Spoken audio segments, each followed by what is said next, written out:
Hi there, Coach Paula here. This is part 2 of my two-part series on my 5 R's of texting. So glad you're here, and please subscribe and like the video, share it, of course, and also hit that notification bell so you get my next video as soon as it comes out. So today we're going to be talking about utilizing emojis in text. They are your friend, and I'm so happy to be talking about them today because they are part of my 5 R's of texting. If you haven't seen it already, go to the first video in this series. I'm wearing the same outfit and you'll see me there. It's the 5 R's. And what are the 5 R's? You really want to go over those quickly. They are receiving a text, not reaching out, receiving a text.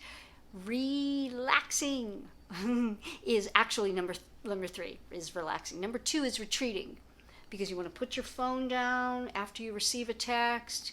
You want to go away from the phone or really get yourself into a different state. Relax is the 3rd. Come to the phone.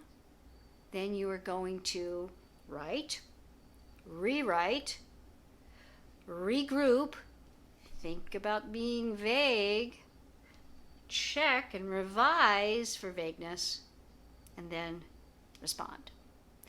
Now, utilizing emojis. So good to use emojis, but not to overuse emojis. I see that a lot. And actually men tell me, it's like, oh my gosh, with the emojis. So you have to be, balanced in using emojis. But 1 or 2 within a text can really help you. One of the most, I think, useful tools in texting and utilizing emojis is using just one without words. Why is this so useful? It makes a man wonder. I'll give you an example. Okay, you are dating someone and he says, hey, can't wait to see you. What are you doing? What's up? And you simply send a wink. Now, you're going to say, well, that doesn't really make sense. I mean, he asked about something. He asked, what am I doing? He asked, what's up? Can't wait to see you. When you send that wink, it's a response. But he doesn't know what you mean. He's going to be wondering. That is going to make him come back and send you something like, what does that mean? Or, well, that's weird, or anything at all. But it actually sparks something in him, in his male being, to actually achieve your attention and ask you something even more. It gets something going. Now, you don't want to overutilize this, of course, and overuse it, because then it feels like a game, and we don't want that.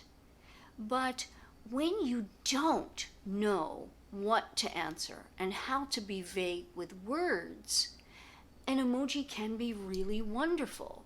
Also, men tend to think and respond and relate non-verbally.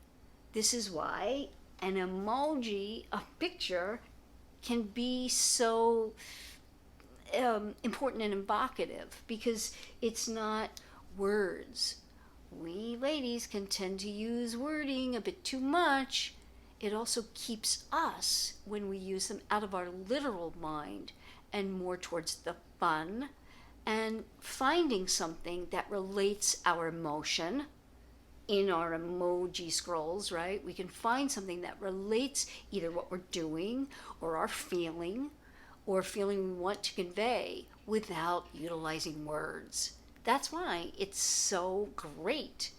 So I want you to utilize them in betwixt, in between, and find ways. When you do it, the first few times it might feel a little strange. I'm just sending an emoji to something that he is asking or that he is seemingly wanting to get from me.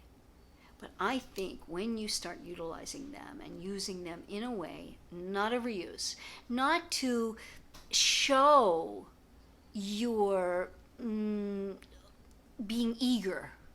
That's not what we want by sending exclamation points times 10 or so many smiley face, love, and this and that, and 10 of them in a row. That just is confusing, clutters his mind, and doesn't open him up to more. It is specific. Pick them. Utilize the 5 R's. Receive the text. Number 1, receive. Don't reach out. Receive. Number 2, retreat. Put the phone down.